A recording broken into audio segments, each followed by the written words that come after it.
Welcome to comrade Telugu news channel కి స్వాగతం. ముందుగా హెడ్లైన్స్. 2001 పార్లమెంటు దాడి అమరులకు రాష్ట్రపతి ద్రౌపది ముర్ము, ఉపరాష్ట్రపతి జగదీప్ ధన్ఖడ్, ప్రధాని మోదీ పలువురు ప్రముఖుల నివాళులు.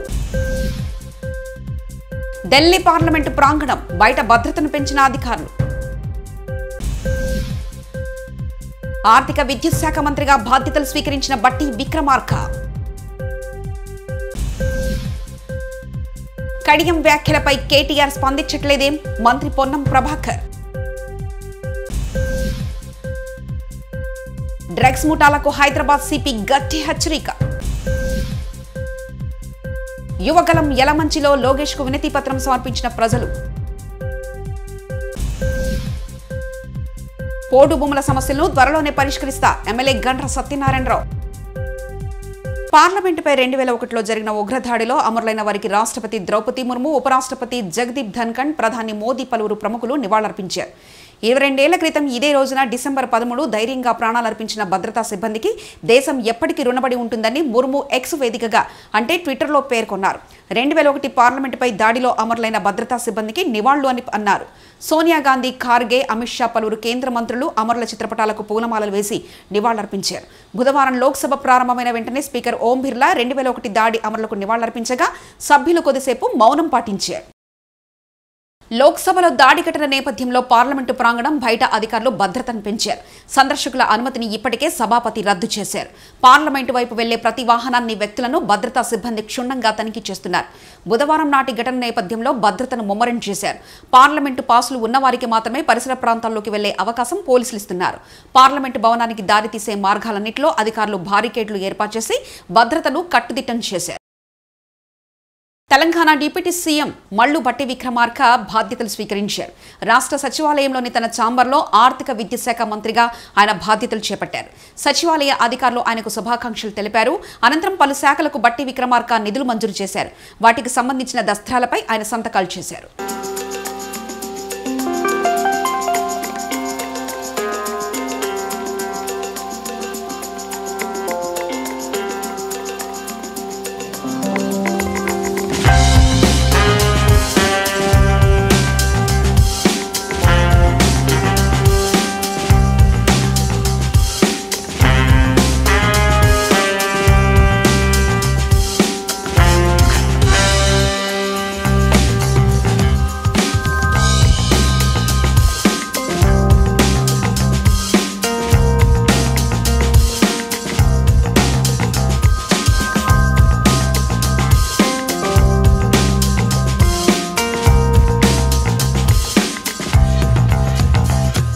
భారాస ఎమ్మెల్యే కడియం శ్రీహరి అవివేకంగా మాట్లాడుతుంటే కేటీఆర్ ఎందుకు ప్రేక్షక పాత్ర వహిస్తున్నారని రాష్ట్ర రవాణా, బీసీ సంక్షేమ శాఖ మంత్రి పొన్నం ప్రభాకర్ ప్రశ్నించారు.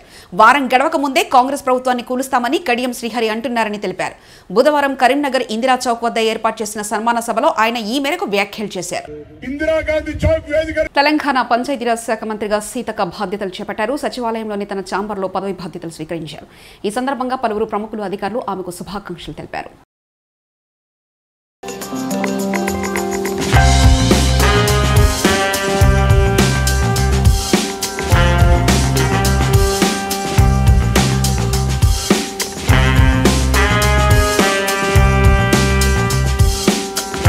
తెలంగాణ భవన నిర్మాణ శాఖ మంత్రిగా పొంగులేటి శ్రీనివాసరెడ్డి బాధ్యతలు చేపట్టారు.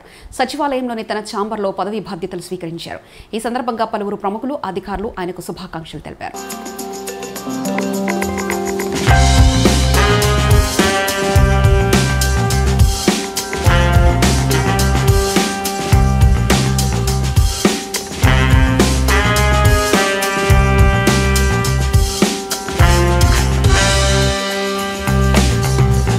కొత్త ప్రభుత్వాన్ని దీవించకుండా ప్రభుత్వం ఎలా నడుస్తుందో చూస్తానని మాజీ మంత్రి కేటీఆర్ పేర్కొనడం సరికాదని ఎమ్మెల్సీ టి జీవన్ రెడ్డి ఆగ్రహం వ్యక్తం చేశారు. ప్రభుత్వాన్ని ఎలా నడపాలో తమకు తెలుసన్నారు. రాష్ట్ర సమాజాన్ని బారాసా ప్రభుత్వం మద్యానికి బానిసలుగా చేసిందని ఆరోపించారు. కాంగ్రెస్ ప్రభుత్వానికి ప్రజా సంక్షేమమే ముఖ్యమని మద్యం దుకాణాలను తొలగించి విముక్తి కల్పిస్తామని స్పష్టం చేశారు. ఇప్పుడు ఎట్లా నడుపుతూ రాజ్యం ఇదేనా నేను కోరుకునేది? తెలంగాణ రాష్ట్రం ఏర్పడేది మంచి కోరుకోవాలి. తెలంగాణను డ్రగ్స్ రహిత రాష్ట్రంగా తీర్చిదిద్దడమే లక్ష్యంగా పనిచేస్తామని హైదరాబాద్ పోలీస్ కమిషనర్ కొత్తకోట శ్రీనివాసరెడ్డి వెల్లడించారు. హైదరాబాద్లో ఫ్రెండ్లీ పోలీసింగ్ అవహేళనకు గురైందన్న ఆయన ఆ పరిస్థితిని పూర్తిగా సరిదిద్దుతామని స్పష్టం చేశారు. ఎవరు చట్టాన్ని ఉల్లంఘించినా కఠిన చర్యలు తప్పవని సిపి శ్రీనివాసరెడ్డి హెచ్చరించారు. నిన్న మొన్న మీరు ఆల్రెడీ మీడియాలో అది రిపోర్ట్ అయింది. గౌరవ ముఖ్యమంత్రి గారు హైదరాబాద్ సిటీని తెలంగాణ రాష్ట్రాన్ని కూడా ఒక డ్రగ్ ఫ్రీ స్టేట్ చేయాలన్న ఒక ఫుల్ కమిట్మెంట్తో మాకు ఆదేశాలు ఇవ్వడం జరిగింది. ఈ సిటీ 450 ఏళ్ల చరిత్ర గల ఈ నగరం ఎప్పుడు కూడా శాంతి సామరస్యాలకు. యలమంచిలి అసెంబ్లీ నియోజకవర్గంలో టీడీపీ జాతీయ ప్రధాన కార్యదర్శి లోకేష్ యువగలం పాదయాత్ర కొనసాగుతుంది. యలమంచిలి కోర్టు రోడ్లో పట్టణ ప్రజలు పలు సమస్యలపై లోకేష్ కు ప్రజలు వినతి పత్రం సమర్పిస్తున్నారు. శివారు గ్రామ పంచాయతీలను ప్రభుత్వం యలమంచిలి మున్సిపాలిటీలో విలీనం వలన ఇబ్బందులు లోకేష్ దృష్టికి తీసుకొచ్చారు. టిట్కో ఇళ్లకు గత పాలనలో ఉన్న లబ్ధిదారుల పేర్లను వైసీపీ ప్రభుత్వం వచ్చాక తొలగించారని ఫిర్యాదులో పేర్కొన్నారు. టీడీపీ జనసేన అధికారంలోకి వచ్చాక అన్ని సమస్యలు పరిష్కరిస్తామని లోకేష్ హామీ ఇచ్చారు. టిట్కో ఇళ్లను పూర్తి చేసి గతంలో లబ్ధిదారులకే ఇళ్లు అందించేలా చర్యలు తీసుకుంటామని యువనేత భరోసా ఇచ్చారు.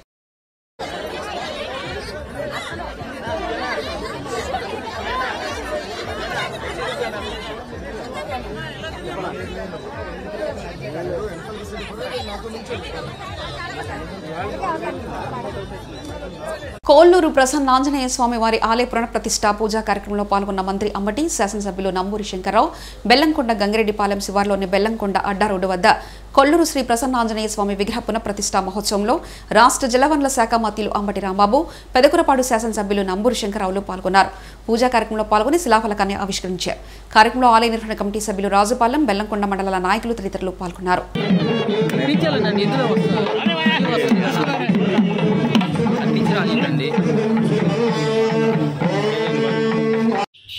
ఇది చాలా చిత్రమైన పరిణామాలు. కోల్లూరు ఆంజనేయ స్వామి చాలా ప్రసిద్ధిగాంచినటువంటిది. చాలా సందర్భాల్లో వింటూ వచ్చాం మా చిన్నప్పటి నుంచి కూడా. కానీ ఆ కోల్లూరు ఆంజనేయ స్వామి, ఆ కోల్లూరు అనే గ్రామమే ఇవాళ నదీ గర్భంలో కలిసిపోయేటటువంటి పరిస్థితి ఏర్పడింది. సమాజం అభివృద్ధి చెందుతున్నటువంటి క్రమంలో మరి నీటి కోసం ప్రాజెక్టులు నిర్మించే దశలో కృష్ణానది మీద నాగార్జున సాగర్ నిర్మాణం జరిగింది. అప్పుడు కూడా చాలా గ్రామాలు నాగార్జున సాగర్లో మునిగిపోయాయి. అదేవిధంగా తరువాత మళ్ళా పులిచింతల ఒక స్టాటస్కల్గా ఉన్నటువంటి పాయింట్ని కృష్ణా డెల్టాకి నీటిని సరఫరా చేయడం కోసం దాన్ని డిజైన్ చేస్తే డాక్టర్ వైఎస్ రాజశేఖర రెడ్డి గారి టైంలో పట్టుబట్టి దాన్ని ప్రారంభించడం జరిగింది. ఆ తర్వాత కాంగ్రెస్ ప్రభుత్వంలోనే అది పూర్తయింది. ఈ పులిచింతల ప్రాజెక్టు నిర్మాణం చేపడితే అనేక గ్రామాలు మునిగిపోతాయనే ఆందోళన ఉండేది. నేను మొదటిగా ఎమ్మెల్యేగా ఉన్నప్పుడు 89లో దీన్ని ప్రస్తావన చేయడానికి భయపడేవారు. పులిచింతల నిర్మాణం జరగాలంటే మా కోళ్ళూరు మునిగిపోద్ది, మా బోధనం మునిగిపోద్ది అనేటువంటి ఒక ఆలోచన ఉండేది. వాటన్నిటినీ అధిగమించి రాజశేఖర రెడ్డి గారు నిర్వాసితుల్ని కూడా ఎవరైతే ఏ గ్రామాలైతే మునిగిపోయాయో ఆ గ్రామాలని బయట వాళ్ళ గ్రామాలు నిర్మించే విధంగా పెద్ద ఎత్తున నిధులను వినియోగించి రాజశేఖర రెడ్డి గారి టైంలో ఇది ప్రారంభించడం జరిగింది. నిజంగా కోళ్ళూరు ఆంజనేయ స్వామి దేవాలయం స్టేటస్ కలిగి ఇక్కడికి వచ్చేసింది. ఇక్కడ తీసుకొచ్చారు, ఇక్కడ ప్రతిష్ఠ చేశారు, ఇక్కడ ఏదో ప్రభుత్వ స్థలం ఉంది అని పెట్టేశారు. కోళ్ళూరు ఆంజనేయ స్వామి కానీ ఇక్కడ పేరు ప్రఖ్యాతులు. కాకినాడ సామర్లకోట మండలం వేట్లపాలెంలో బీజేపీ వికసిత్ భారత్ సంకల్ప యాత్ర రసాబసగా మారింది. గ్రామంలో వచ్చిన యాత్రను గ్రామస్తులు అడ్డుకున్నారు. ప్రధాని మోదీ పంపే కేంద్ర ప్రభుత్వ పంచాయతీ నిధులు తమ గ్రామానికి రావడం లేదని, ఆ నిధులు ఎక్కడికి పోయాయంటూ అధికారులను గ్రామస్తులు నిలదీశారు. అధికారులతో మహిళలు వాగ్వాదానికి దిగారు. వారం రోజులుగా నీళ్లేక ఇబ్బందులు పడుతున్నామని ఆవేదన వ్యక్తం చేశారు. గ్రామానికి మంజూరైన బోర్లకు వైసీపీ నేతలు వచ్చి కొబ్బరికాయలు కొట్టకపోతే బోరు వేయమని పంచాయతీ సెక్రటరీ అంటున్నారని మహిళలు ఆవేదన వ్యక్తం చేశారు. ఈ విషయాన్ని నియోజకవర్గ బీజేపీ నేత ఎర్లగడ్డ రామ్ కుమార్ ఎంపీడీఓ దృష్టికి తీసుకెళ్లారు. దీంతో నీటి సమస్య పరిష్కరిస్తానని ఎంపీడీఓ హామీ ఇవ్వడంతో గ్రామస్తులు శాంతించారు. జగ్గపేట మండలం చిల్లకల్లు ఎంసీఎల్ గెస్ట్ హౌస్ లో విజయవాడ పోలీస్ కమిషనరేట్ పరిధిలోని పోలీసు ఉన్నతాధికారులతో డీజీపీ రాజనాథ్ రెడ్డి సమీక్షా సమావేశం నిర్వహించారు. డీజీపీ కామెంట్స్ రాష్ట్రంలో నేరాలు తగ్గాయని, సైబర్ నేరాలపై ఉక్కుపాదం మోపడంతో అదుపులో ఉన్నాయని, రోడ్డు ప్రమాదాల నివారణ చర్యలు చేపట్టడంలో మంచి ఫలితాలు ఇస్తున్నాయని అన్నారు. ఒరిస్సా బార్డర్ ఏరియాలో వాళ్ళు చేసుకుంటూ ఉన్నారు. సో ఆడ కూడా ఇటువంటి చర్యలు తీసుకోవాలనేది పలుసార్లు మనం చెప్పడం జరుగుతుంది. సో అక్కడ కూడా టైట్ అయిందనంటే కొంత అవైలబిలిటీ ఇంకా కూడా పడిపోతుంది. అందులో క్వాంటిటీ కూడా ఇప్పుడు సీజర్స్ తగ్గినాయి, ఎందుకంటే లార్జ్ క్వాంటిటీ ఇప్పుడు అవైలబుల్గా లేదు. పత్తిపాడులోని 3 రోజులుగా కొనసాగుతున్న అంగన్వాడీ సమ్మె తమ సమస్యలు పరిష్కరించాలంటూ అంగన్వాడీ టీచర్స్ అండ్ హెల్పర్స్ కళ్లకు గంతలు కట్టుకుని మోకాలపై నిలబడి నిరసన చేపట్టారు. కాకినాడ జిల్లా పత్తిపాడు మండలం తహసీల్దార్ కార్యాలయం ముందు అంగన్వాడీ టీచర్స్ అండ్ హెల్పర్స్ కి కనీస వేతనం అమలు చేయాలని, రిటైర్మెంట్ బెనిఫిట్స్ కల్పించాలని సుప్రీంకోర్టును కోరారు.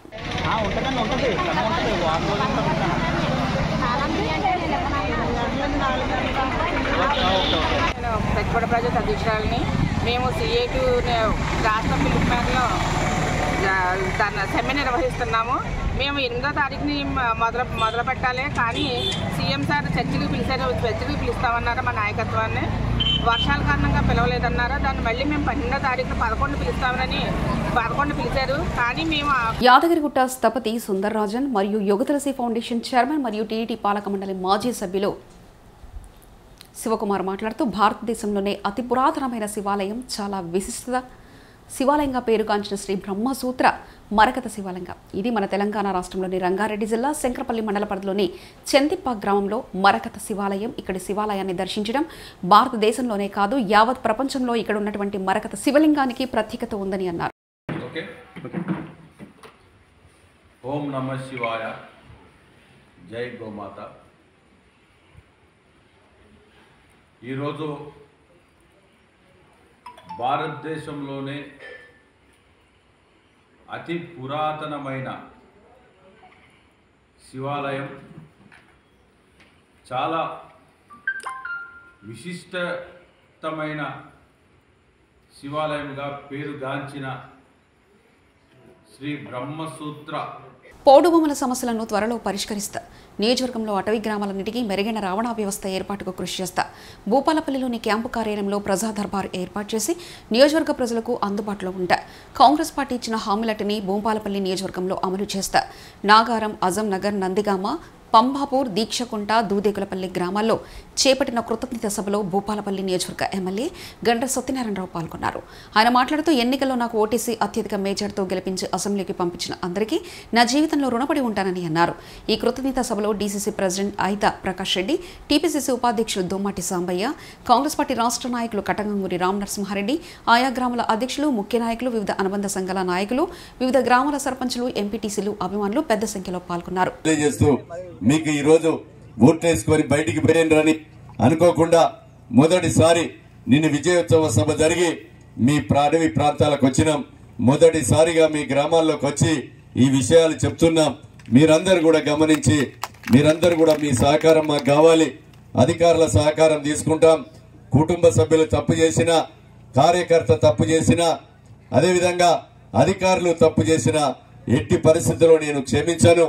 నిజాయితీగా ఉంటా, ప్రజలకు అన్యాయం జరగకుండా చూస్తానని, పేదోళ్లకు ఇందిరమ్మ ఇండ్లు గాని, 200 యూనిట్ల కరెంటు గాని, 2 లక్షల పంట రుణ మాఫీ గాని, ఇవన్నీ కూడా నిరుద్యోగ యువకులకు ఉద్యోగ అవకాశాలు షెడ్యూల్ ప్రకారంగా టీటీసీ, బీఈడి, డిగ్రీ, అదేవిధంగా బీటెక్, ఎంటెక్ చేసినటువంటి నిరుద్యోగ యువకులందరికీ కూడా ఉద్యోగ అవకాశాలు గాని చిత్తశుద్ధితో రేవంత్ రెడ్డి గారి నాయకత్వంలో మనం ఈ రోజు కాంగ్రెస్ పార్టీ మీకు అండగా తోడుగా నిలుస్తుందని మీకు ఈ సందర్భంగా తెలియజేస్తూ మరి అవకాశం కల్పించిన మీ అందరికీ మనస్ఫూర్తిగా 2001 పార్లమెంటు దాడి అమరులకు రాష్ట్రపతి ద్రౌపది ముర్ము, ఉపరాష్ట్రపతి జగదీప్ ధన్ఖడ్, ప్రధాని మోదీ పలువురు ప్రముఖుల నివాళులు.